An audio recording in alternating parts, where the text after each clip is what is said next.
Absolutely. Really cool stuff there.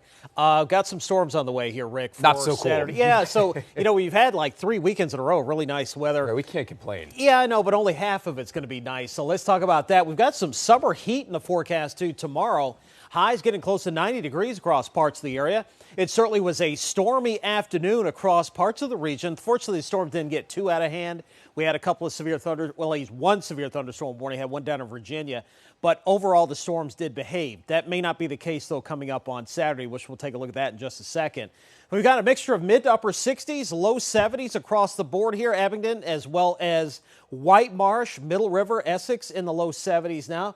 You contrast that to mid 60s out towards Dayton and Glen Elle in Howard County. Columbia, same story, up towards Finksburg and Carroll County, and 50s and 60s across the western portions of the state.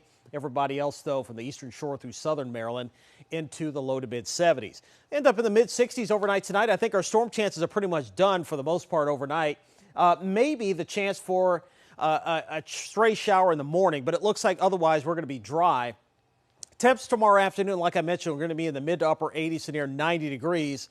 But we've got another cold front that's going to be headed our way. That's the first one. This is the second one, which is now making its way through parts of the upper Midwest. Now, this is going to be tracking towards our area on Saturday. It's going to combine with temperatures well into the 80s and higher humidity. And you know what that means, a chance for some strong to severe storms. Again, we're looking at the timing during the afternoon and evening hours. Greatest risk along and east of I-95. Now, right now, it looks like the greatest threats, again, will be for wind gusts that could produce some isolated wind damage, maybe a little bit of hail with some of the storms, and heavy rainfall. Some of our forecast models are showing that we could get up to about an inch of rain out of some of these storms coming up on Saturday, which will certainly help as things are starting to get a little dry across our area with those dry days that we've had recently. So we start the morning off with a little bit of cloud cover across the area. I think we stay mainly dry. And then by afternoon, mixture of cloud and sunshine, southwest wind, upper 80s to near 90.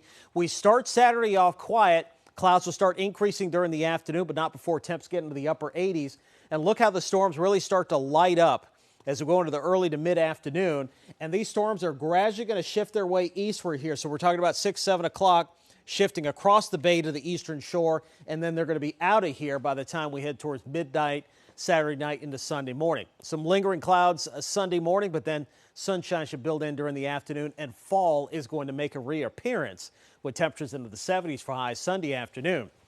Your Maryland cast across the state, 70s in the mountains, 80s elsewhere in the state. And by the way, if you're headed to Buffalo, up towards the game, of course, with the Bills and the Ravens here, we're talking about temperatures into the mid-50s here for kickoff by the fourth quarter, low 50s, dress appropriately for that. No rain in the forecast. Looks like it'll be quiet. Here's First Alert 7-day forecast. We're going to go on the high end there and call it around 90 here for tomorrow. 88 on Saturday. Storms coming in during the afternoon. Alert day for that, so just keep it tuned here. Meteorologist Steve Sostin will have the latest on that in the morning. And then as we go into your Sunday, we get back to fall. 76 there and mid-70s next week. Coldest night will be Monday night, where we could see some 40s across parts of the area. Alex. Derek, thank you.